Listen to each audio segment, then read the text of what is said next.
crowns the world's first face-off for crown winners. She is the founder of Food Synergy, a complete diet and nutrition studio. Her approach is to give customized diet and nutrition plans, keeping the customer's medical conditions, routines, and activity on track. She also offers online diet and nutrition services to people across the globe. Her expertise is to help patients in reversing all sorts of chronic illnesses such as diabetes, hypertension, hypothyroidism, hyperuricemia, PCOD, autoimmune diseases, vertigo, skin and hair issues, allergy issues, respiratory problems, acid reflux, IBS, constipation, overweight, underweight, obesity, hormonal disorders, Alzheimer's, and the list goes on with an integrated approach. Dr. Rima, uh, it gives us an immense pleasure that you can guide our students through your food therapy today and give them the most valuable information that they need to know to live a complete life in from here on to their corporate future. Our session is till 10:30 and then we resume back at 11:15. Dr. Rima, the stage is yours. Thank you so much for coming. First of all, good morning, everyone. And I would like to thank Vivekananda Institute of Management Studies, Dr. Jyoti and Dr. Disha for such a warm welcome. So thank you so much. I feel it's a great initiative by your institution, by introducing the subject called managing yourself. I feel this subject itself is, it's very interesting. When you say managing yourself, it defines everything. Because unless you don't manage your personal life, you cannot manage your professional life. And if you want to manage your personal life, you have to manage your body and your mind. And to manage your body and mind, you have to manage your health as well. And the moment you talk about health, you have to learn to manage what is correct lifestyle and what is correct nutrition. So let's today try to understand what is correct nutrition to our body and what is a correct lifestyle. First of all, I would like you to understand a very basic body and food science. The moment you talk about the body science, we all know that the body is comprises of trillions of cells. And these trillions of cells are basically made up of 5 basic nature elements. That's earth, fire, water, air, and space. So the moment you realize that your body is made up of these 5 basic elements, so you will understand that the only thing which can nourish your cells, the only thing which can actually help in the reproduction of or regrowth of your cells are these 5 basic nature elements. So something which is coming from all these elements in the most raw and direct form, that's what your body needs. So I'll give you some examples to elaborate this little more. Let's talk about vitamin D, right? These days we keep on hearing that every second individual is deficient on vitamin D, right? Now, vitamin D is a very important vitamin which plays n number of functions in our body. There are so many roles which this one vitamin performs in our body. It helps in absorbing calcium. It helps in maintaining our metabolism. So now since we know that how important this vitamin D is, we need to understand that how we can actually source it. And you will be amazed to know that the only major source for absorbing or for receiving this vitamin D is sun. And that's why we call it sunshine vitamin as well. So when you know that sun is the major source for vitamin D, so you immediately connect yourself with the nature. But unfortunately, if you talk about today's life, these days we all live most of the time in four walls.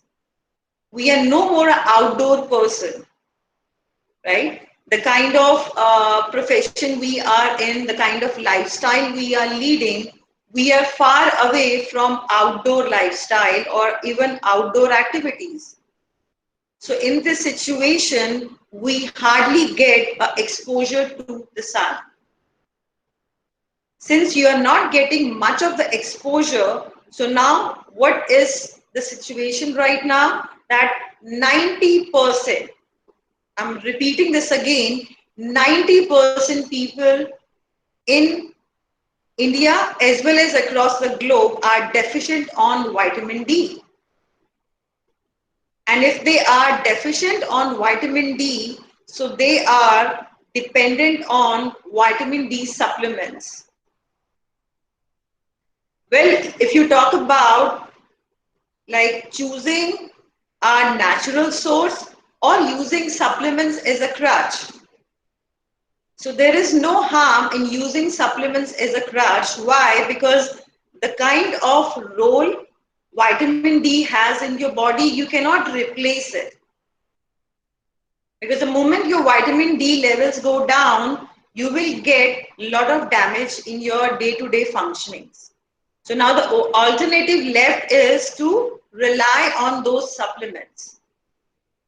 But the moment you are choosing the unnatural form, immediately the limitations will come along. So what sort of limitations you will face?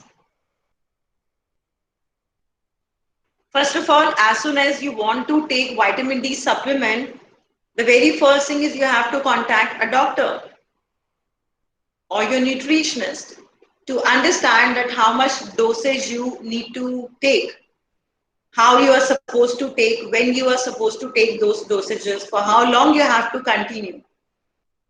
So it's going to be a prolonged supervised process.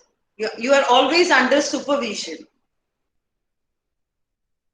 Since you are choosing an unnatural form of taking vitamin D, you are all the time under supervision. Now, if you opt for a natural source like sun, there is a beautiful connection between nature and your body. Your body knows how much to absorb. So you don't need any sort of monitoring that how much sun I should absorb or how much sunlight I should take. So your body will absorb what is needed and your body will produce vitamin D on its own, and this vitamin D will help you to perform rest of the functions which is relevant to it. So now you see how important the nature and your body connection is. I'll give you one more example. This is something again where people are deficient on. Nowadays, out of 100, 95 patients of mine are deficient on vitamin B12. Again, it's a very important vitamin. It's very important for the reproduction and regeneration of your brain cells. So you definitely cannot go down on your vitamin B12. So if you are taking a very balanced diet, if you are eating a complete, nourished, natural, balanced diet, you don't need any kind of supplementation, nor you will be deficient on vitamin B12. So what are the basic sources for vitamin B12? You will be amazed to know milk products for the vegetarians And for non-vegetarians, they have some additional options like fish, like eggs, to source this vitamin B12. Now, these days, people are living in extremities. You all must have heard vegan diet, and it's very popular. Vegan diet is gaining a lot of popularity these days. A lot of youngsters and a lot of celebrities, they are following this vegan diet. Well, I'm not against any diet.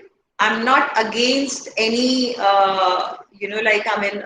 new practices to be introduced.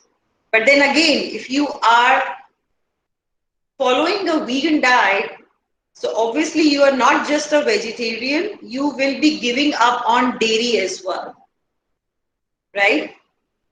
So if you are giving up on your dairy, then there is always a possibility that you will be deficient on vitamin B12. So most of the people who are in following a vegan diet, either they end up taking supplements or shots, or they have to really ask their nutritionist to know the alternatives to replace these sources. So that means again, they are all the time under supervision.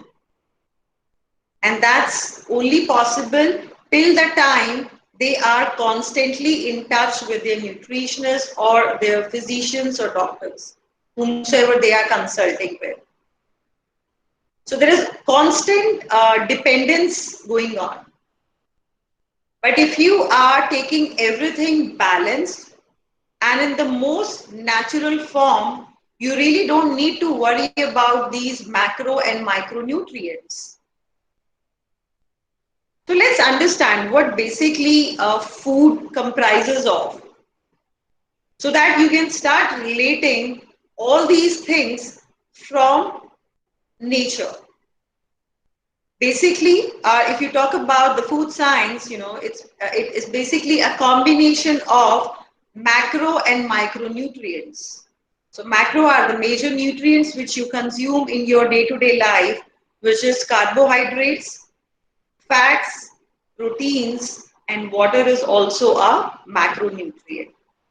Apart from macronutrients, our body also need micronutrients, which is basically all sort of vitamins and minerals, which we consume in a very micro form.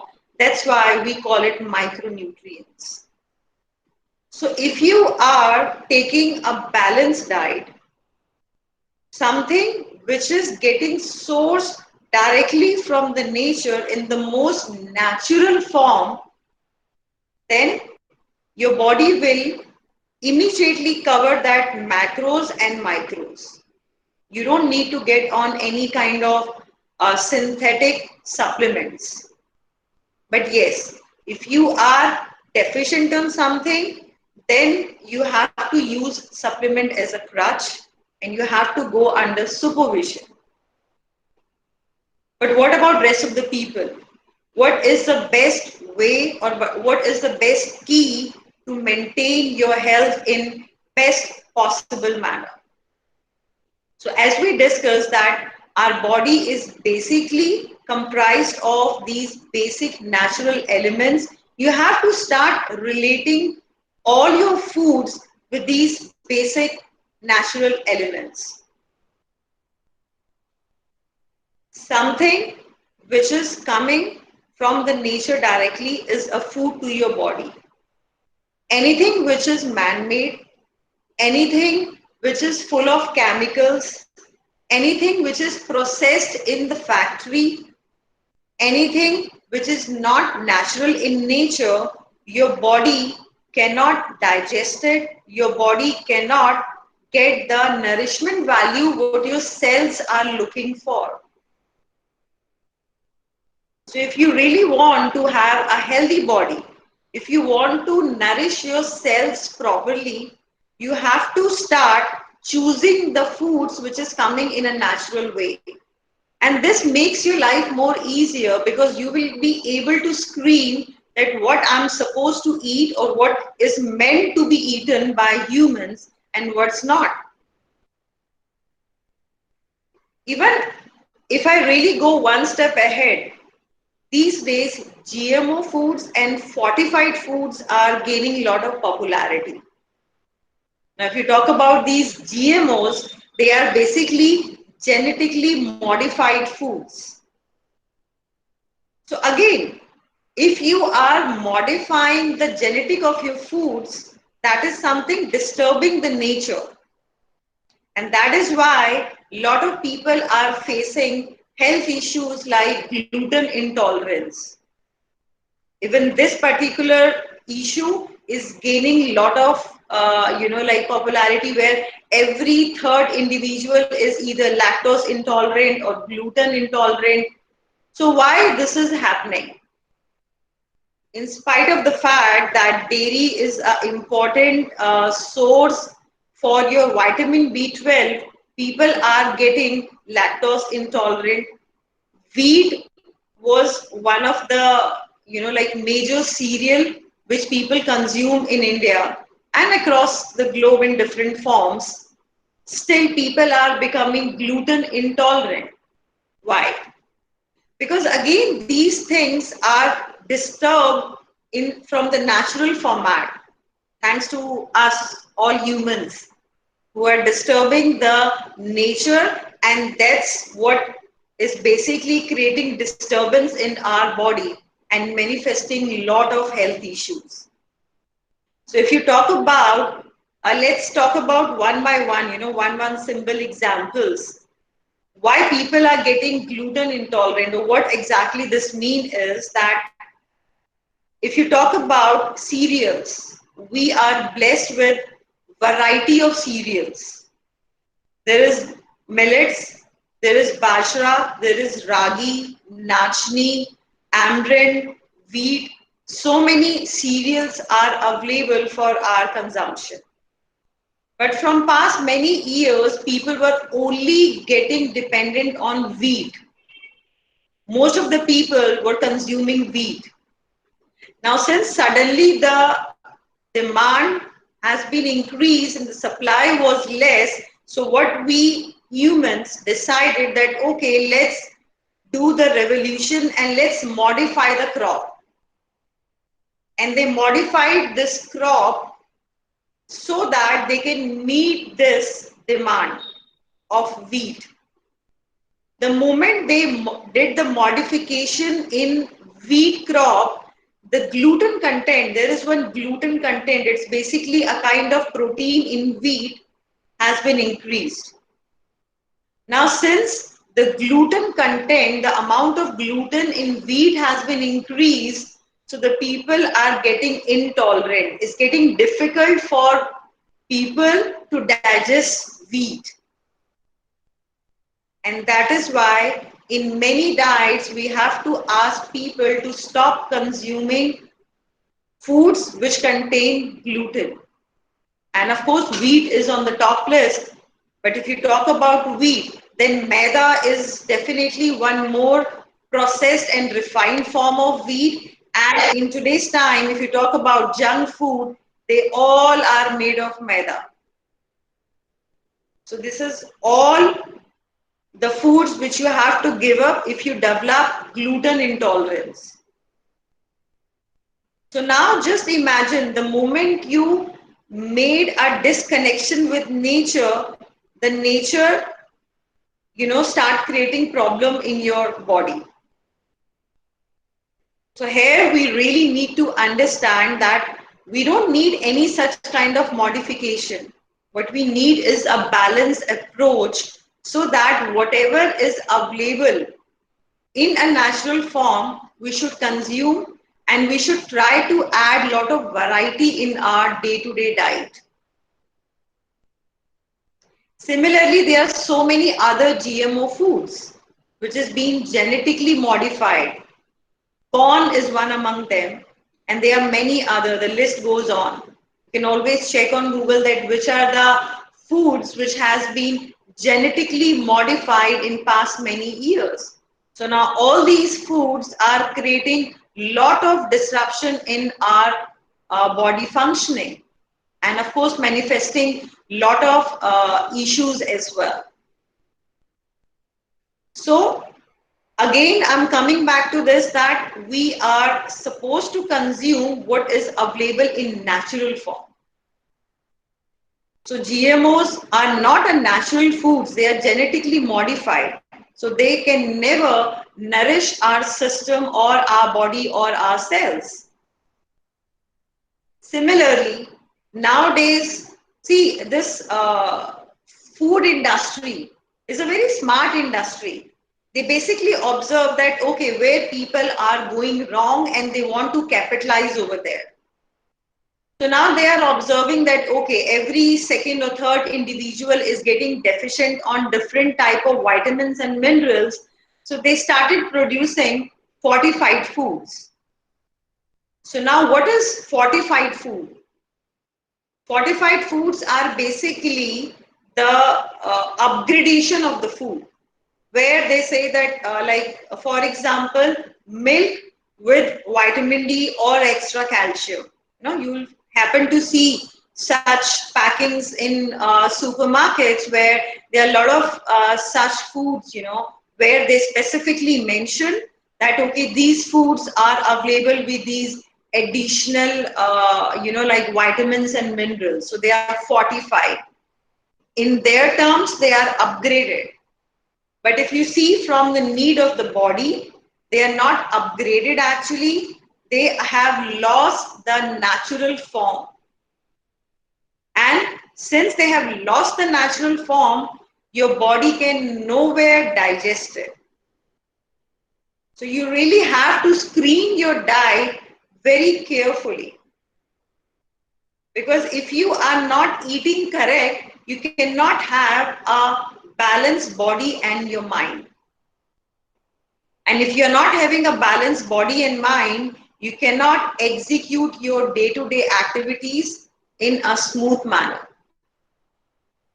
Similarly, if you talk about dairy, nowadays maximum people, there's a lot of controversy going on about dairy, and there's a lot of like research and debates going on.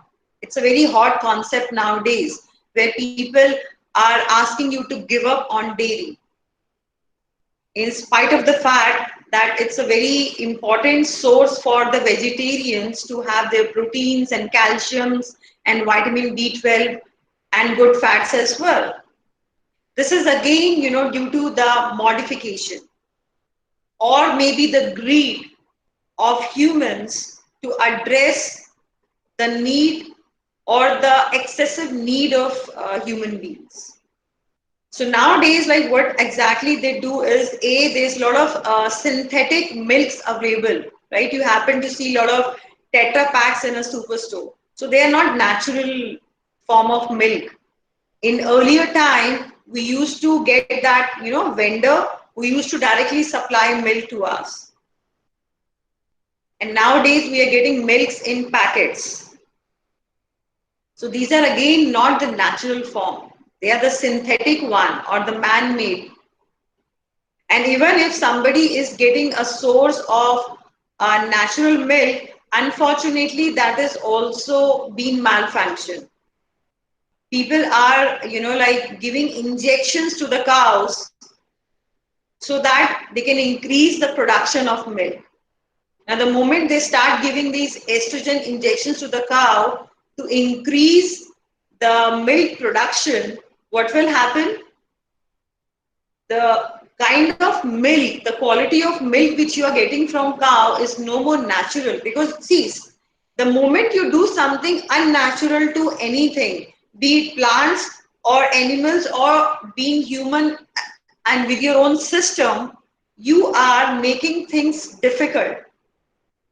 The entire balance is getting loose. So that is why the kind of milk we are getting nowadays, since it's not natural, it's getting very difficult for people to digest it. And that is why a lot of people, and in fact small kids nowadays, are getting lactose intolerant. Now, why kids? Because if I am lactose intolerant, then definitely I am basically modifying my DNA as well.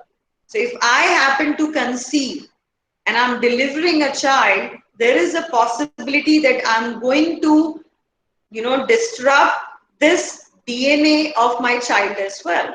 And that is why a lot of kids nowadays are, they are born with such issues, gluten intolerance or lactose intolerance.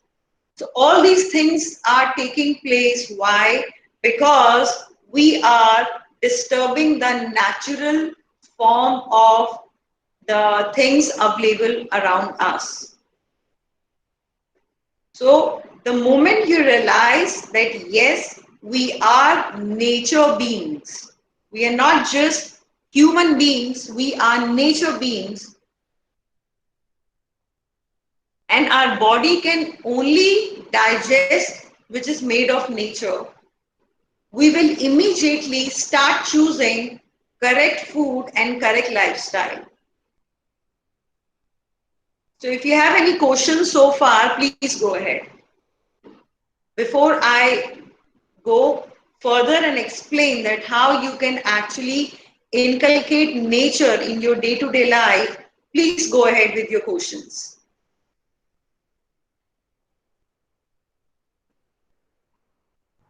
Ma'am, good morning, ma'am. It's Dipesh here. Ma'am, I would like to ask, like, as this vegan diet is on the, it's very, on the rise. So, like, what are the other options other than going vegan and still following those principles? Okay, well, I really appreciate this question. This is what exactly I discussed a while before, that vegan diet is gaining a lot of popularity these days. A lot of celebrities, a lot of sports person, they are talking about it. So first of all, we really need to understand that why people are switching to vegan diet. The very first thing, the very first aspect is that somewhere we are forced to give up on dairy. When you talk about vegan, so the main important aspect is that they give up on the dairy and the dairy products, apart from being vegetarian, right? That is what we call vegan. Vegetarian is someone who don't consume non-veg items, but vegan is the one who is neither consuming non-veg items, they also give up on dairy and dairy products. So why people are either forced or they are choosing to give up on dairy, it's because the dairy is no more getting sourced through a natural form. So the very first thing we need to find is that, is there any option available around us where we can get authentic, genuine source of dairy? If yes, then I personally suggest you not to give up on dairy. There is no need to follow a vegan diet if you are eating a balanced diet, and if maximum or majority of the foods are naturally sourced or authentically sourced, you don't need to follow any restrictive format of diets, because there are so many fads and so many crash diets available in the market. You really don't need to follow that unless you have developed some kind of intolerance, or you are born with such limitations. As I said, nowadays from the DNA level, it's getting impacted that kids are getting born with the issue called lactose intolerance. Now, if you are lactose intolerant, obviously you cannot consume dairy. So you're supposed to, or you're forced to follow a vegan diet because your body cannot digest dairy anymore. But if you're not having any such issues, then there is no need. But yes, you have to screen the sources. You have to make sure that your dairy is authentically sourced. So the answer is, there is no need to follow a vegan diet, although there is no harm.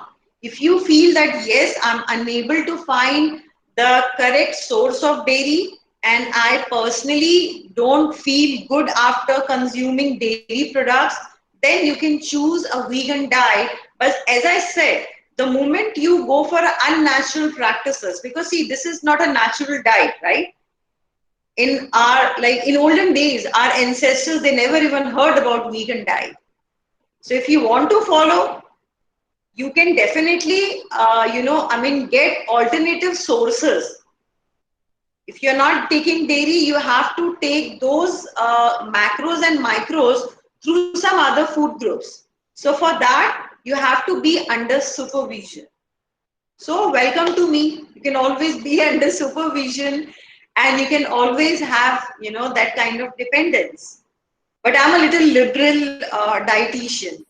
Instead of, creating a culture of following a dietitian, I rather would appreciate, and I'm actually trying hard to create a culture where people understand how to have a balanced diet on their own. So I hope I answer your query. Yes, ma'am. Thank you, ma'am. Most welcome. Ma'am, I have a question. Yes, please. Good morning, ma'am. I Good have a question. morning. So, is it Yeah, fine yeah. for someone to take supplements who is physically active, like to meet those extra requirements which we are supposed to meet naturally? If we are not able to meet those extra requirements, Okay. Well, as I said earlier, that yes, there is no harm in taking supplements, or we can use it as a crutch. Why I'm using the term crutch is that if you are taking supplements to, to fill that buffer, something which you are unable to source through your day-to-day natural diet, then there is no harm in taking supplements.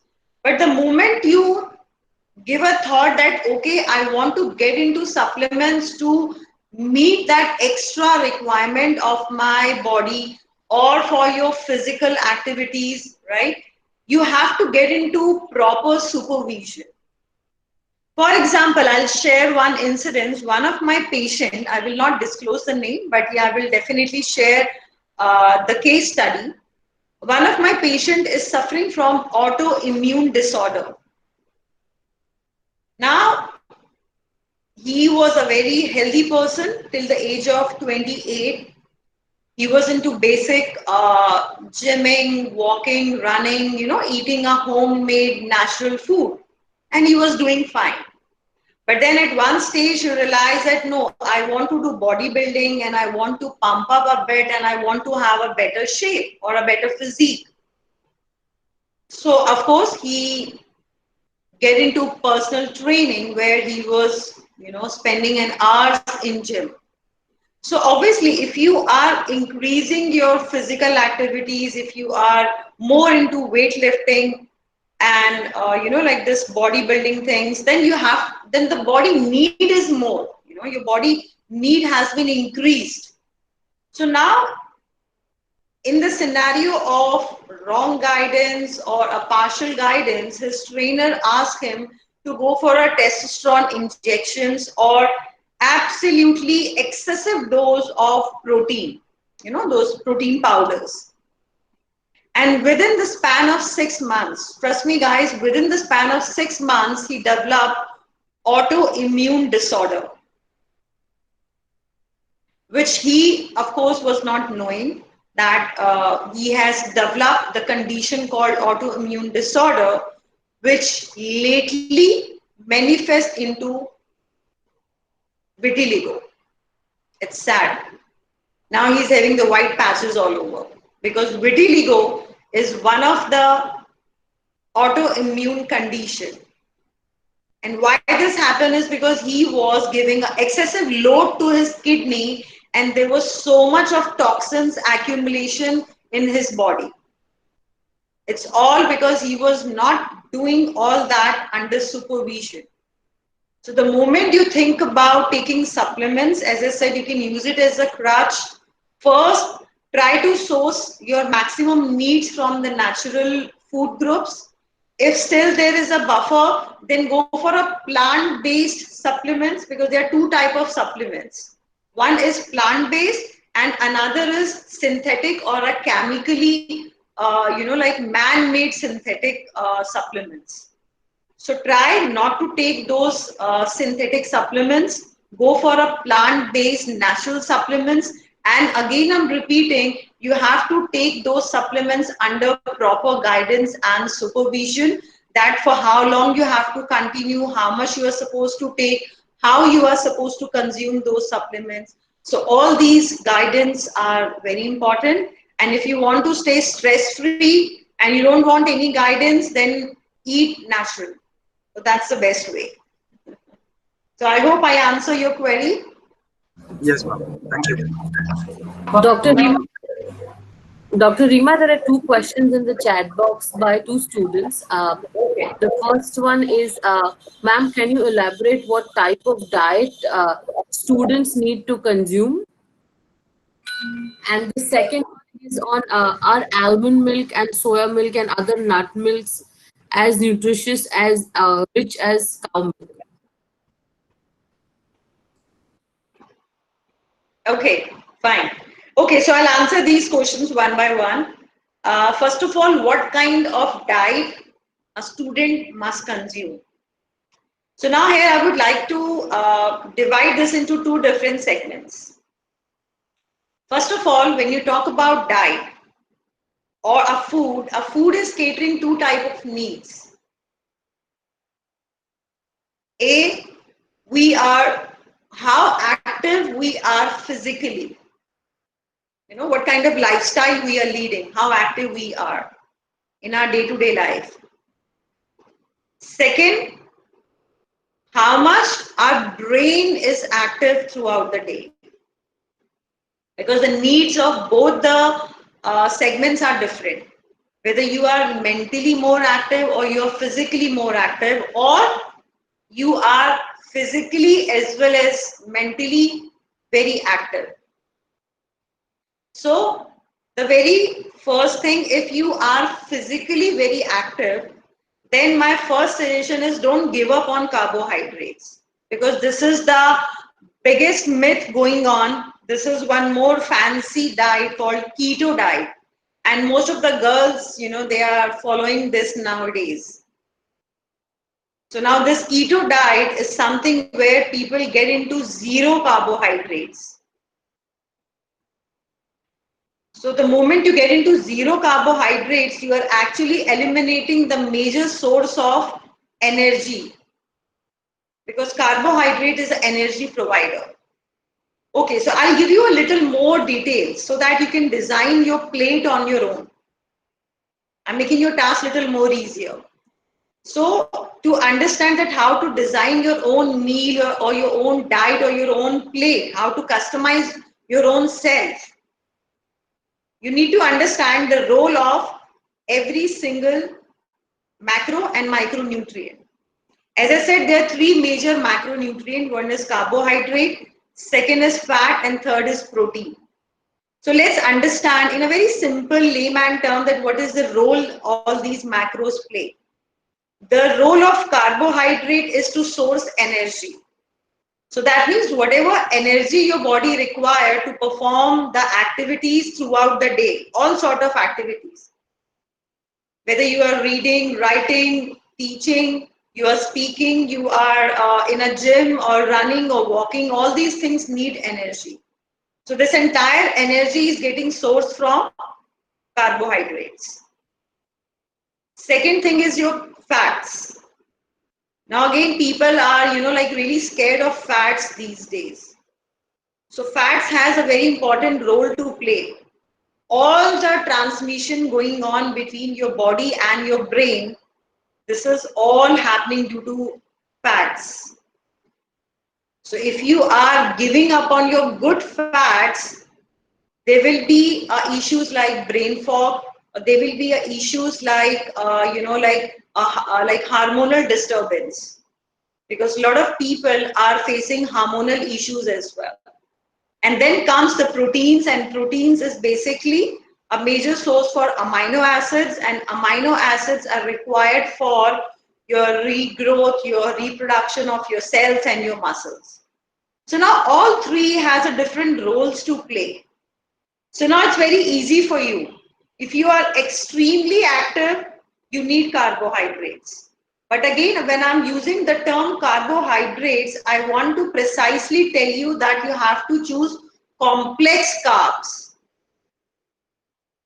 Please don't choose simple carbs. What is complex carb? What is simple carbs? You can easily just Google, you will get a list that what are simple carbs, what are complex carbs. But to explain you here, complex carb is basically a combination of different food groups. For example, if you are having dal rice, so rice is having a high glycemic index, but the lentils are having protein, fiber, and low on glycemic. So the combination will make this a complex carb and a complete meal for you. If you add a bit of fiber in terms of salad, you have added a quality of your plate. So if you are leading a very active lifestyle, you need decent amount of carbs.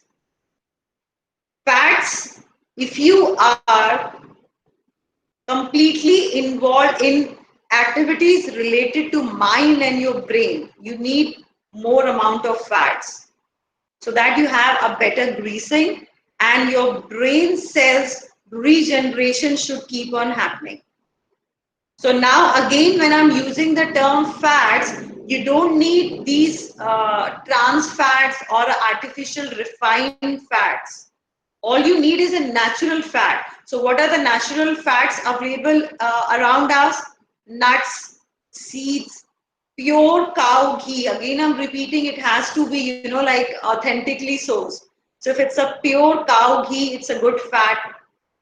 A pure cold pressed coconut oil is a good fat. All sort of dry fruits, nuts, seeds in a most natural form. Pumpkin seeds, watermelon seeds, sunflower seeds. These are all an amazing source of good fats and of proteins also. See, every food group, every single food has different kind of macros. For example, almond. Almond is not just protein. Almond has fiber, almond has good fats and protein also, right? So if you are adding a lot of variety in your diet, then you will immediately fulfill your day-to-day needs. So now for proteins, again, you have to go for a lean sources of protein. If you're a non-vegetarian, you can have eggs. Now again, if you are having eggs, try to have a whole egg. Take less portion. Don't chug 8 to 10 egg whites. Please don't do that. People feel that, okay, if I'm like very physically active and I'm like doing 2 hours of gymming, then I should have. There's a lot of trainers, they give such kind of advices that you can have 8 to 10 white eggs in a day. No, that's not what our body needs. You need everything in moderation and you need everything in a whole form. So the whole egg is natural. And you will be amazed to know that in egg yolk, it's a good fat. There's a lot of B12, vitamin B12 in egg yolk, and a lot of protein also. So if you are throwing that yolk and taking only egg white, then you are taking only half of the nutrients. So you have to consume whole foods, yeah, but in moderation. And you have to add a variety. Just don't be dependent on one particular food group. That if you start loading your body with a lot of egg whites or a lot of almonds and you will have a better body or a better mind. No, diet is all about balance and combination. So if you're a student, then definitely you will be having an active lifestyle. I know nowadays everybody is in front of the screen. But soon, I hope, I wish you will be resuming that active lifestyle and you can still have that. You can still go for nature walks, you can still go for physical activities. If not gym, then you can do a lot of, like running and jogging and cycling. Nature is not, having any COVID. Trust me, the more active you are, the more happy and healthy you are, the more you are in outdoor surroundings, the more safe you are. I know it's quite a controversial statement where from past many months, we have been told to be in the four walls. The more you are at home, the more you are safe. fine, you do take precautions, you take all the safety measures, but we definitely need fresh air, we definitely need a sunlight, we need to have an active lifestyle. If you are giving up on all these things, you will anyways fall sick. Because our body, as I said in the very initial, is made up of these natural elements only. And it's not just the food what you take. Air is your food because your oxygen you will get from the fresh air, and your cells need oxygen. The more oxygenated you are, the more is the health of your cells. And if your cells are oxidized due to a lack of air, you will immediately, feel lethargic or drowsy, or you will feel that your brain is getting smoky or foggy, or you will get into a state of depression. It's so important, to expose yourself to the natural environment. And of course, you will get aging also, undoubtedly. Hair fall, wrinkles, these are all happening because people are staying away from the nature. If you be in the air conditioner environment all the time, your skin will lose all the moisture. And if your skin is losing all the moisture, you are dehydrated all the time, then definitely you cannot have a great skin or a good quality hair or even a healthy body also. So for the students, it's very important to lead an active lifestyle, and for everyone, and to have a complete balanced diet, a diet which is comprised of all the macros and micros. So to make it very simple, you can have a lot of vegetables, fresh seasonal fruits. Again, this is also, getting very unnatural, where people are eating a lot of imported fruits, and they feel that, okay, if you are eating all these super imported fruits or vegetables, you will be extra healthy. So this is again a myth. This is again a scam of this food industry to sell you more things or a high price things, or to make you little more sick so that they can have a better food industry and a pharma industry. So eat local, eat seasonal, eat a variety of foods which comprise of fruits, vegetables, variety of cereals. You don't need to dependent only on wheat. Don't unnecessarily increase the importance of wheat, because if you are consuming wheat all the time, then what will happen? Now people will, now you are forcing them to modify the crop because your demand has been increased. So the moment the demand will go down, they will not modify, they will not touch these crops. Why they will put efforts? Or why they will use the technology to modify wheat? There are so many other cereals available in abundance. Like we have bajra, we have millets, jowar, we have ragi, we have nachni, and every different cereal has a different nutrition value. Some has B12, some has vitamin D, some has iron, zinc, magnesium, some are high on protein, some are high on fiber. So if you are, adding a lot of variety, you will cater the needs. So for student or for everyone, eat a variety.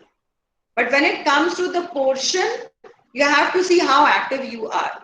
If you are all the time sitting in front of a desk, then you need foods which are more good for your brain, which is of omega-3 and omega-6, like fatty fish, like nuts, seeds, good olive oil. Again, olive oil is something you have to see. It has to be, locally sourced, and you have to understand how to consume, because it's basically a Western food. So olive oil you cannot use for cooking. You can only use it for salad dressing. So for us, like locals, for Indians, we have pure cow ghee, we have cold pressed coconut oil. When I'm using the term cold pressed, because if it's heated, it's again not a natural form. It's a processed one, it's synthetic. So if it's a cold pressed coconut oil or a cold pressed mustard oil, these are all the good fats for your brain. So this is all you can, this is how a student can design his or her plate. Can you please repeat second question, Dr. Disha? Yeah. So, the student is asking, are almond milk, soy milk, and other nut milks as nutritious as a cow milk? Okay. Again, I mean, yes, they are definitely good source, and they are of course high on protein as well. So now, if somebody is lactose intolerant, then they have a better alternatives like almond milk, like soy milk, or a coconut milk. But if you are not, then try to have a combination, and if possible, try to make it in your own home. Whatever the Tetra packs you are getting, they are again synthetic in nature and they all are full of chemicals. So if you are fond of almond milk, Google the recipe of almond milk, get organic, good quality almonds and prepare almond milk at your home. So there is no harm, then it is absolutely safe and it is absolutely nutritious and healthy. Similarly, coconut milk, if you want to have a coconut milk, get fresh coconuts and make coconut milk on your own. The coconut milk which is available in the market, the shelf life of 6 months can never be natural, right? Soy, again, it's very controversial. Soy used to be a great source for protein, and so is soya milk. But as I said, a lot of foods has been genetically modified, like wheat has been genetically modified. There's a lot of disruption being happened with the milk and dairy because they're injecting all these hormones to cows. Similarly, soy as well as corn is a genetically modified food. Since it's genetically modified, so I really don't much recommend soy milk or soy products to my patients or to anyone. I hope I answered this as well. Absolutely, Dr. Rima. The list of questions is never ending. Go Another ahead. student is asking, can you please give your views on intermittent fasting? Okay, fine. Thanks for asking this question. I was so waiting, for someone. I really wanted to know because I always love interactive sessions. Because see, every individual has something in their head, and I always love to make my sessions more interactive instead of giving a one-side lecture. So that Absolutely. gives me a confidence that yes, people are involved and they're enjoying. They're not just getting bugged. Okay. So now coming back to the question, what is intermittent fasting and what is the correct way to do it? First of all, the term intermittent means in breaks. If you really get into, our olden time, our ancestors, I mean, they used to do a lot of fasting actually. Fasting was always a part of our culture. And I guess fasting is a part of most of the religions, if I'm not wrong. Most of the religions are having this culture of fasting. And it's very scientific as well. See, these days we are trying to relate everything with science, but in older time, our ancestors were so wise. In spite of knowing all the science, they were using their own human wisdom and intelligence to maintain their body. And trust me, they were doing great without even knowing anything of science because they were having that human intelligence and wisdom. And trust me, the main reason why they were so wise and were so intelligent is because they were always connected to nature. They used to consume natural foods, they used to be outdoor, they used to do a lot of outdoor activities, fresh air, everything was so natural. Even their thought process was so natural.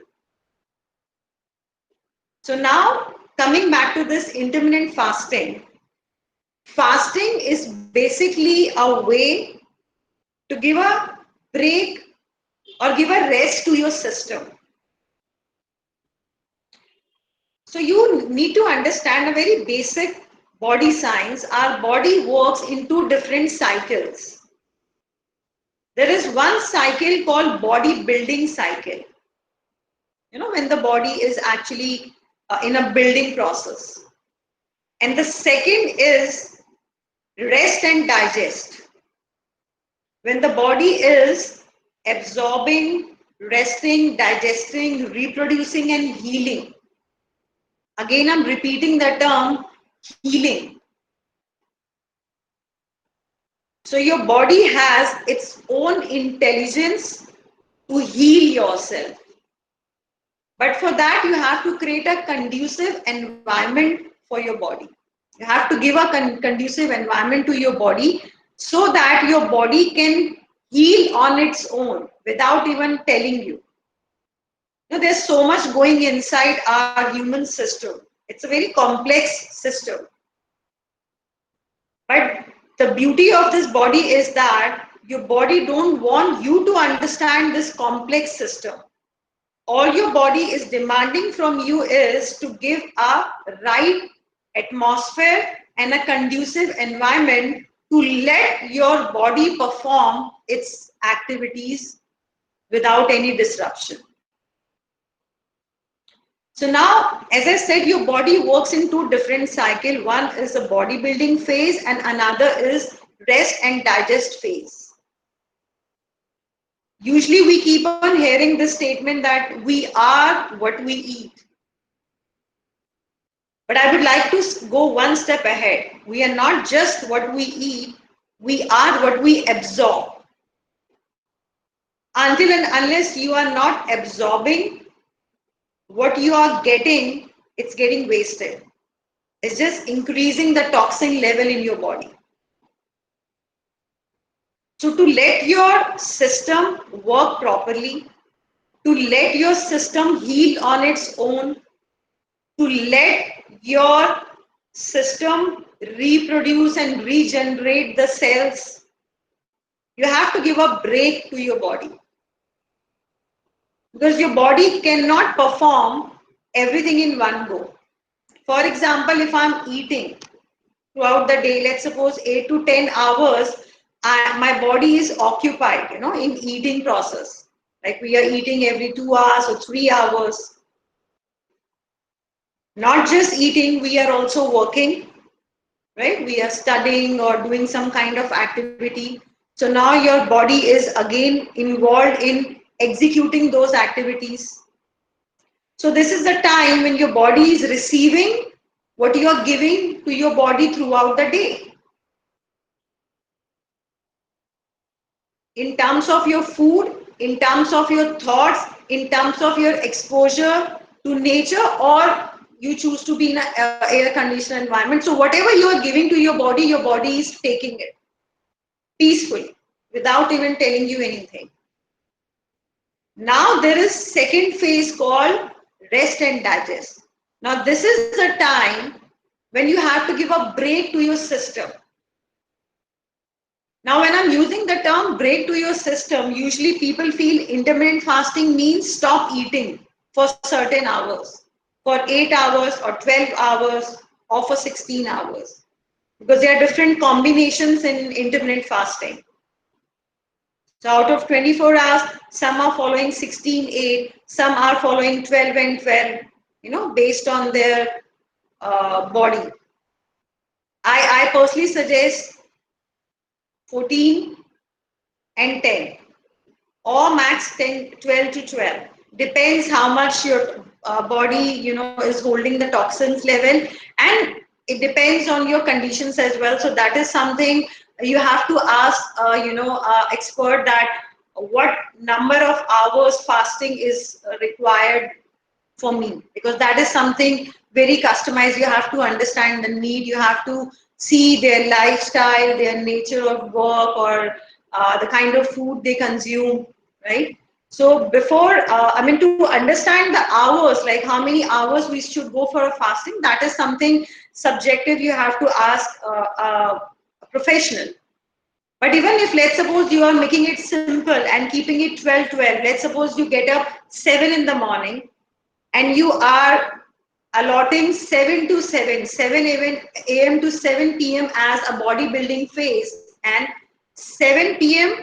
to next day 7 morning a.m., 7 a.m. as a rest and digest phase, that means you are making sure that you are finishing all your activities related to food and even your life in those 12 hours. I'm coming back to this again. People normally assume that, okay, if I'm doing intermittent fasting of 12 hours, that means I have to stop eating after 7 p.m. Right? If you are following 12 is to 12. So you are eating 12 hours and you're not eating for 12 hours. You're doing an intermittent fasting for 12 hours. And if you are keeping a cycle of 7 a.m. to 7 p.m., so you will stop eating after 7 p.m. And then you will directly eat in the morning, next morning 7 a.m. Fair enough. You have given a break to your digestive system and you have given a break to your system to absorb every single nutrition out of those foods which was feeded by you in your bodybuilding phase in those active 12 hours. But what if you're still awake? Fine, you're not eating after 7, but you are awake until 11 or let's say 10. What will happen? You will stop eating after 7 p.m., but you are still active. Your brain is still active. So that means your body is still demanding energy. You have not given a complete break to your system. So that's not a complete fasting. So intermittent fasting is not just giving a break to your food or your mouth. You have to give a break to your entire system. You have to start withdrawing from all the outdoor or outer world activities. You have to start giving break to your brain. You have to put your ears, your mouth on fasting as well. Then the actual absorption and healing and repairing process will begin. So if you want to indulge in the culture of intermittent fasting, you have to set your life accordingly, not just your food cycle. You have to set your life accordingly. So if you choose to be on intermittent fasting for, let's suppose, 12 hours, amazing, definitely it will bring a lot of good to your system. It will allow your body to flush out all the toxins. It will allow your body to heal and do a lot of regeneration and repairing work, because you are creating that kind of atmosphere for your system. But then it has to be a complete fast. You just don't fast for food, that okay, I'm not eating. It has to be a complete fasting where you have to stop all sort of activities and you have to give an absolute complete break to all your organs and especially your brain. So this is what is the concept of intermittent fasting. Intermittent fasting is not just about not eating for certain number of hours. It's basically a practice. It's basically a lifestyle where you have to give a absolute 100% break to your entire system so that your system can get into repairing and healing process on its own. And you will have a clean, toxin-free body and mind. So this is what intermittent fasting is all about. And yes, there is one more thing I would like to add here. If at all you are getting into intermittent fasting as lifestyle, not as a fad, that okay, eat for 12 hours, don't eat for 12 hours, that's a fad. It's just a fancy trend. You have to choose it as a lifestyle. Then there is one more thing you need to understand, that how to break this cycle. The moment you are going out of intermittent fasting, for example, as I gave you example of 12 is to 12, that you are doing 12 to 12, then that means next day morning 7 you will again resume, right? So now here you need to understand that since you have allocated those 12 hours for everything, be it your food or your activity or your day to day your things, you have to be very wise in all your choices. You have to utilize your 12 hours very wisely. In terms of foods, you choose all the foods which is very nourishing in nature, something which has high nutrition value. Since you're eating in less number of hours, the window is less, you have to choose foods which has less calorie but high nutrition, so that you should not develop any sort of deficiencies. Because this also happened. People blindly start following this concept called intermittent fasting, and first they just fast on food.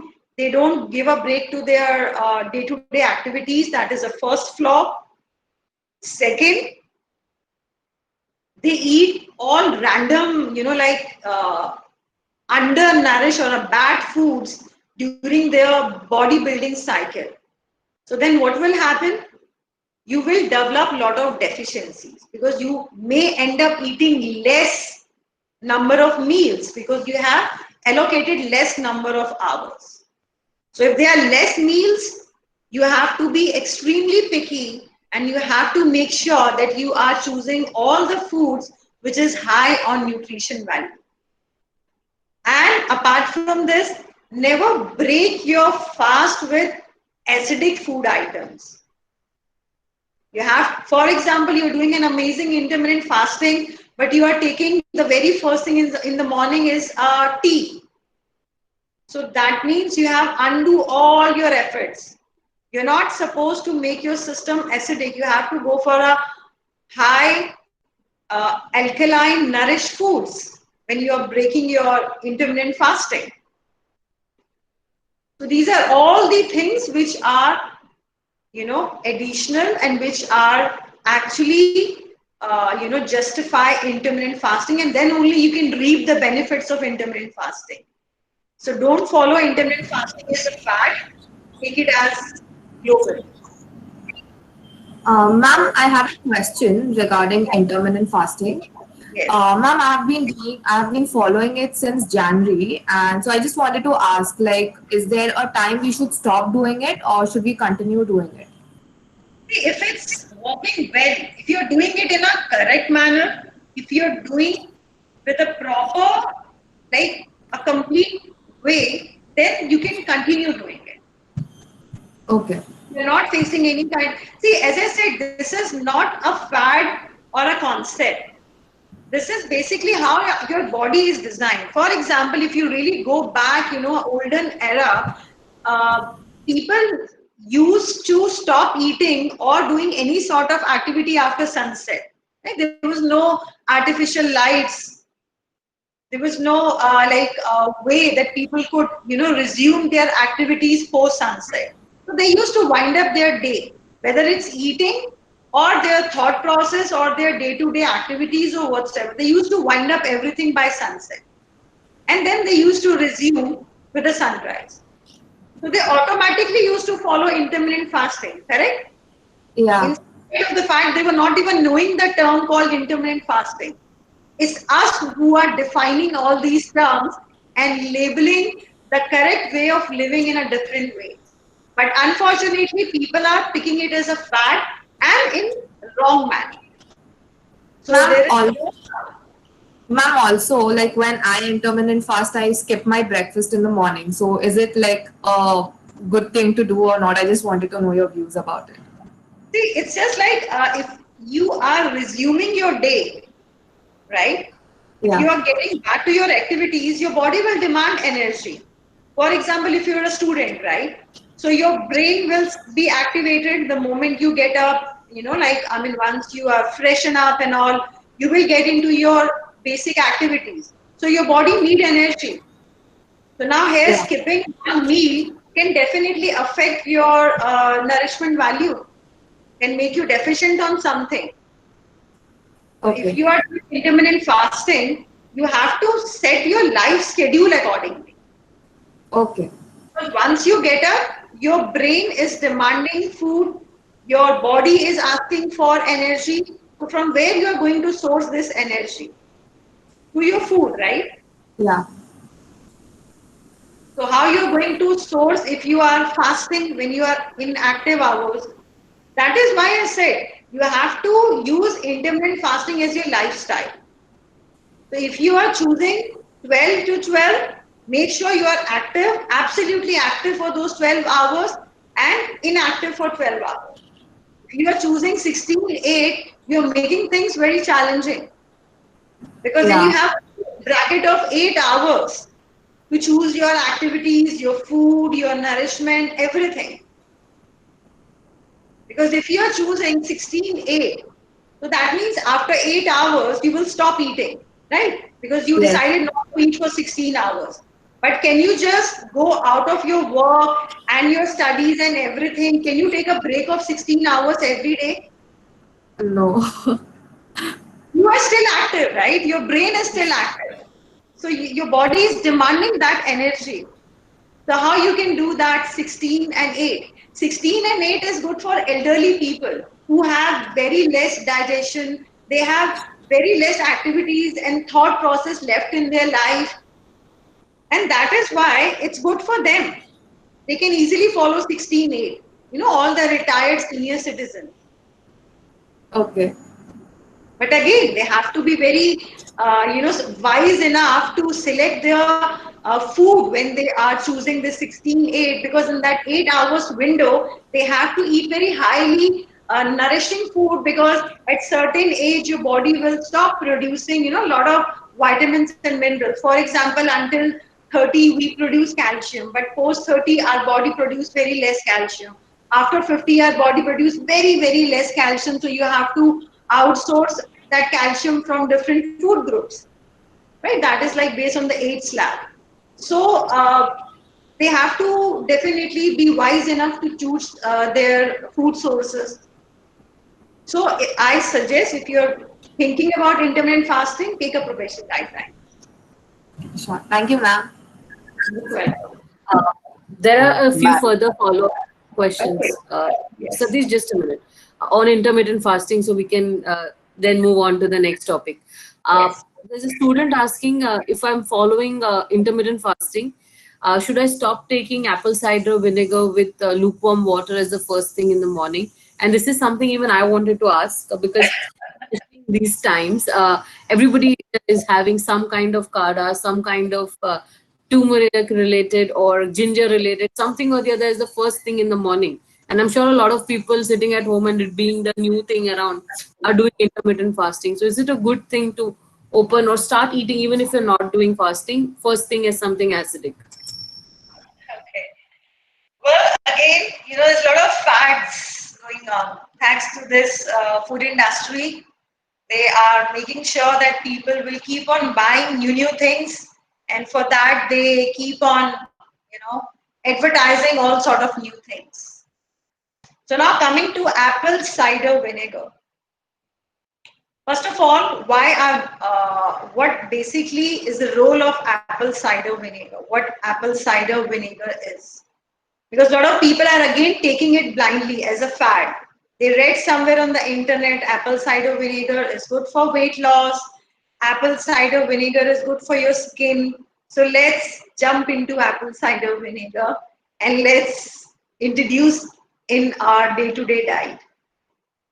So first of all, apple cider vinegar is basically a combination of pre and probiotics. So the very first thing that whether you need apple cider vinegar or not, very first thing in the morning is a second question. After breaking your intermittent fast, you should take apple cider vinegar or not. The very first thing is that whether you really need apple cider vinegar or not. Our ancestors, they never even heard about apple cider vinegar. Yeah, it's there in my kitchen as well. I do recommend to my patients, but It depends whether person really need it or not. So the very first thing is that, as I said, apple cider vinegar is basically a combination of pre and probiotics. Now, if your diet is not healthy enough, or if your diet is not a complete balanced diet where you are getting a lot of fibers in your diet, or a lot of things which has uh, probiotics like yogurt, like onion. There's so many things, which we take in our normal day-to-day diet. They all basically cater the needs of pre and probiotics. So if you are not taking a complete balanced diet, if you are having issues related to digestion, if you are having lot of issues related to acid reflux, you face a lot of acidity and bloating, then yes, we can use apple cider vinegar as medicine, since it has lot of medicinal values, and we can use it as a crutch. Again, I'm repeating the term as a crutch. This is not something which you need as a normal day-to-day diet. If you are facing issues like bloating, gas, you being gastric and acidic, digestion issues, then yes, before meals, 30 minutes before your meals, you can have 1 teaspoon of apple cider vinegar. Why? Why before meals? Because we need digestive enzymes to digest our food. So this apple cider vinegar will generate lot of digestive enzymes in your system, which will help you to digest your food. So do we need apple cider vinegar as soon as we get up? No. So I'm sorry, I might be disappointing a lot of people, and they might be thinking, oh my God, we have been taking apple cider vinegar since long, and now doctor is saying no. So it's very acidic. You don't need this thing first thing in the morning. And it's not going to help you in your weight loss. So you don't need apple cider vinegar empty stomach at all. Very first thing. Second, once your body is done with fasting, right? You have given a break to your system for, as I said, like we have been taking example of 12 hours that you have not been eating from past 12 hours. There are a lot of people who do dry fasting also. That means they don't even drink water for 12 hours, which has its more additional benefits. But again, it has many other protocols. If you are doing dry fasting, you have to make sure that in the active window, you are giving enough of water to your system so that you should not get dehydrated. Yeah, that's again subjective. So if you are giving a break to your system, your body is definitely falling down with nutrition. It's completely dehydrated. So as soon as you get up, you don't need to give any kind of acid to your body. What you need is, the very first thing is water. You have to hydrate your cells. So the very first thing you need in the morning is water. Now here there's a lot of scope to play with it. For example, copper is a very important mineral for your brain and for your body. So you can have 1 glass of copper water. Again, I'm saying 1 glass. There are a lot of people who are sipping like water from copper bottle throughout the day. That is again not natural. And some people are having copper pot also in their home. That may increase the copper levels in your body and make your body copper toxic. There's a possibility of toxicity. So everything comes with a rule of moderation. So you can have 1 glass of copper water. You can take 1 copper water glass. See, this is what I had, a copper water. It's a copper glass basically. So you can just fill this glass with water, let it be there overnight. In the morning, you can have this. Or if I give you few more options, You can add one lemon. That's again subjective. Few people are allergic to lemon. If you are not, then you can have lemon water. Why lemon? Because lemon is high on vitamin C, and vitamin C get absorbed best in empty stomach. Why? Because your stomach is already acidic when you get up in the morning. And to absorb vitamin C, you need natural stomach acid. So you can have vitamin C empty stomach. So now the source of vitamin C is the best source is lemon. So you can have lemon water. There are more ways to experiment. You can always add a bit of turmeric in your lemon water because turmeric is quite good for your body and you can easily have it, of course, a pinch. You're not supposed to overboard on it. So these are the ways how you can break your fast. So no apple cider vinegar, please. You can have simple plain water. You can have copper water. You can have lemon water. You can have lemon turmeric water. You can even have, if you still have a lot of issues related to your stomach, you can add a bit of ginger. Ginger is again a natural form of probiotic and prebiotic. It has more prebiotic, of course. So that will definitely keep your system, more, it will help you to generate a lot of digestive enzymes throughout the day. So you can have ginger water also. So if you want to have these kadhas, so this is how you can prepare these kadhas. But again, don't have very hot water as soon as you get up. All you need is a lukewarm water, not a very hot boiling water. So these are the best way to break your fasting. And once you hydrate your system nicely, then the very first thing, so this is, I'm giving you a key, which I normally give to my patients, but then I'm so, amused with a great response. So I'm sharing a secret now. So the very first thing, once your system is nicely hydrated, the very first thing your system need is a good fat.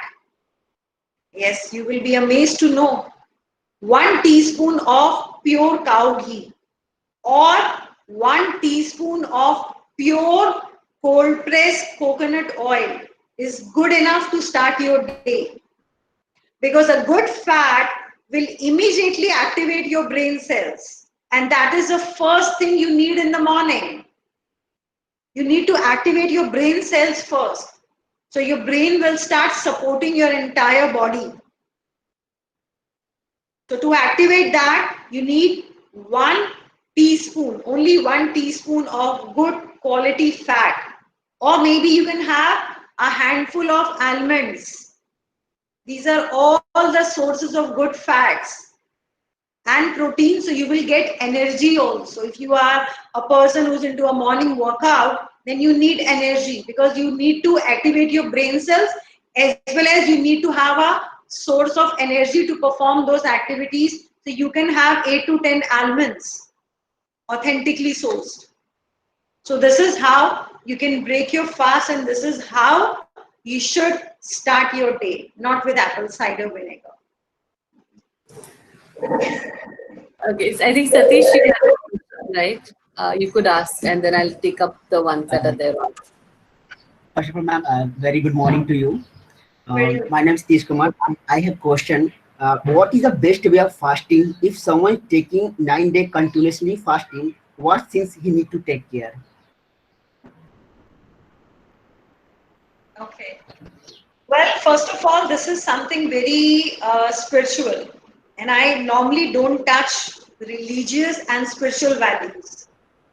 But being a clinical dietitian, if you ask my opinion that is it natural or not, then unfortunately it's not natural. It's more like punishing your body to fast continuously for 9 days. So this is first of all is not natural. I know it's in a lot of religions like in Jain and many other religions, they do continuous fasting for 10 days, 9 days, 7 days. But if you talk from the health perspective, is it healthy for your body? Then the answer is big no. If you really want to make or keep your body healthy, there has to be a balance. And the balance is lying with making a harmony with your body and nature and a balanced approach. The balance is the key. This is something extreme. So you are not just depriving your body from all the vital nutrients, you are also somewhere, making your organs to withdraw. You won't die if you keep on drinking water. Of course, that's how people are successfully doing it. Because our body is 70% water. So your body can sustain on water for a certain number of days. But it's not a healthy practice. Now, the question which you asked that what one should eat if they are doing 9 days fasting, then as I said, being a dietitian, first of all, I'm not advocating it, as I feel it's an unhealthy way or you're somewhere punishing your body. But if you still have some religious values, as I said, I don't want to touch anyone's faith and religious values, then you can keep on sipping lukewarm water, because as I said, your body is 70% water. So the very first thing to keep your system going well and to keep you alive and to avoid any kind of damage to your organs, you need to keep on sipping water. Of course, you cannot gulp it down, you cannot overboard on it, you cannot consume much of a water at one point of time, but keep on sipping lukewarm water. That is the first thing, if at all you're doing such 9 days fasting. Then apart from this, try to have a bit of vitamin C in your diet. Vitamin C will keep your immune system on peak. Because if you're on fasting for 9 days, your immunity level will go down. And your body is vulnerable to all sort of virus and infections. So now the best alternative to protect your body for those 9 days is to chuck some sort of vitamin C. So now what are the sources for vitamin C? As I said, lemon is one source. Then sweet lime, you can have a sweet lime juice, right? So these are the ways you can have a good, decent amount of vitamin C in your diet, so that your body immunity level should not go down and you should not fall sick, because that is the first prerequisite, first requirement to protect your body for those 9 days. So first of all, the very first advice, don't allow your system to get dehydrated. Second, take more of a vitamin C. And third, you can have even coconut water. Why? Because coconut water is basically an elixir of life. I call it elixir. Why? Because it has a lot of electrolytes in it. It has potassium. Of course, it's going to keep your system also hydrated. So you can have coconut water also during those days. But of course, you cannot overboard on it as well, because it's high on potassium. So if you are taking too much of potassium, then your copper might go down. And magnesium can also fall. So there has to be a balance. So you can have water, you can have some sources of vitamin C and some coconut water for those 9 days fasting. Thank you. Thank you so much. Ma'am. Next question, Rima ma'am, they were asking is, can you tell the difference between A1 and A2 milk, which is again a fad right now, that people A2, A1, and similarly ghee along with it also is similar branding. Okay. So now basically when you talk about A1 and A2, so these are basically different, breeds of cows.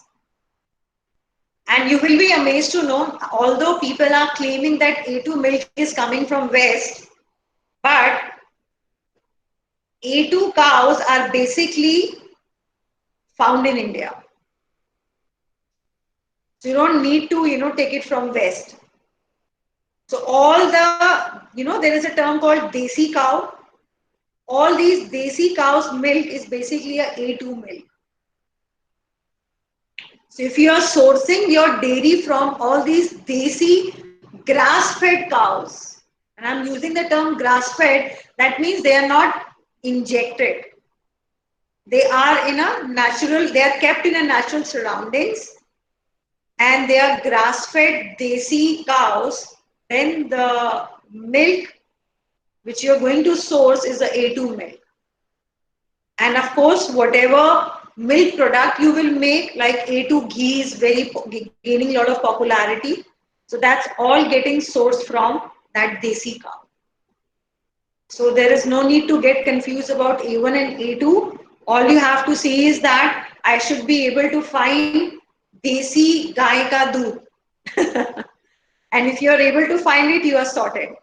You are getting A2 milk, you are getting A2 ghee also if you are making at your home with Bellona methods, which your parents and your mom must be knowing. Ask her in elder time, like how people used to make ghee at home with Bellona methods. So they will answer you this. Ma'am. I hope I answer your question. Yes. Dipesh, you wanted to ask a question? Yes, ma'am. Ma'am, as we talked about carbohydrates and their importance, but yeah, being a diabetic, I have been already always suggested that you should be on low on carbs, and that's the reason I'm always low on energy most of the time. Like I have my brain is active, but physically it's always draining. So, what are the good sources of carbs which we can take and be active? Okay. First of all, it's a very important question actually because India has already been declared as a diabetic capital. And even at a very young age, unfortunately, people are developing type 2 diabetes. Type 1 diabetes is something genetic or a birth defect where your body is not producing insulin at all. Either your beta cells are not producing insulin or your pancreas are not working or not functioning. That's type 1 diabetes. So that's something which is beyond our control because you are born with that disorder. And usually at the Sorry age to of, yeah, Sorry to please. interrupt you, ma'am. But actually, I am type 1 diabetic, but it's been from like past 5 years, 6 years only. Does it also mean that like it was present before and it just came out right now? Yes. So Okay. people who are born with type 1, usually it get diagnosed. It depends, from person to person. It usually get diagnosed at the age of 4 or 5 or 10 or sometime 13 or 12. It all depends at what stage your body is, making a accumulation of that sugar in your body. So I do have a patients who are at the age of 4, they are having type 1 diabetes. I do have a patients who been diagnosed with type 1 diabetes at the age of 10 also, right? So in spite of the fact you are born with this limitation, when I'm using the term born with this limitation because this is actually very important to understand that type 1 diabetes is a condition where your body is not producing insulin at all, and that is why we call it insulin dependence diabetes also, right? So that's basically either your pancreas are not functioning or your beta cells. That's called the autoimmune condition where your beta cells are not producing insulin at all. That is why you are having issue called type 1 diabetes. So in type 1 diabetes, it get diagnosed at different age. Why? Because when your body will start consuming a lot of carbohydrates, right? Now, again, here I would like to clear one myth that people usually feel that who consume more sugar, they are prone to get diabetic. That's not so. Every food group has its own conversion. First of all, if you talk about carbohydrates, carbohydrates, any sort of carbohydrates get converted into glucose. And Indians are basically having 80% staple diet, which is carbohydrate oriented, right? So now, since the majority of the food group is coming from carbohydrates, that means the maximum food is getting converted into glucose, because proteins get converted into amino acids and fats are basically a source of energy and converted into fats and perform different functions in your body. But carbohydrate is the main source which is getting converted into glucose. So whatsoever carbohydrates you consume, it's a very big umbrella. It's not just about the sugary items, even the fruits. Fruits are 100% carbohydrates. But doesn't mean that you have to give up on your fruits. It has a lot of vitamin, minerals and fibers also. But yes, they are carbohydrates. Cereals, they all are carbohydrates. All the junk food which you consume, it's 100% carbs, right? So carbohydrates is a very big umbrella. So all sort of carbohydrates which you eat get converted into glucose. Now this glucose is basically a source of your energy to your body, because amino acids is basically utilized for restructuring and rebuilding of your muscles. And that's why we need proteins for the rebuilding and restructuring of our muscles and tissues. And fats has a different roles. So for the day-to-day energy, you need glucose. But here you really need to understand that how much glucose I need. So there are two different aspects. One, are you diabetic? Second, are you not diabetic? Right? If you are not at all diagnosed with this condition, then it's a very simple calculation. Your carbohydrates are completely proportionate to your energy level, and your energy requirement is based on your activities. The more active you are physically and mentally, the more carbs you need. The less active you are, the less carbohydrates you need. But at the same time, carbohydrates, since they are getting converted into glucose, you have to make sure you are eating complex carbs, because you don't want that your blood sugar level should shoot up on, should get spike on immediate basis. There has to be a consistent spike of blood sugar level. For that, you have to consume complex carbs. So now the people who are not diagnosed with condition called diabetic, they have to see how active they are, and based on that, they have to determine how much carbohydrates they need. But now I'm coming to the individuals who are having condition, whether it's type 1 diabetes or type 2 diabetes. In type 1 diabetes, since it's completely insulin dependent, that means you have to immediately take an insulin shot the moment you take your meals. Why? Because all your carbohydrates will get converted into glucose. Now what this glucose will do in your body? As soon as you eat your carbohydrates, it converts into glucose. This glucose comes into your blood.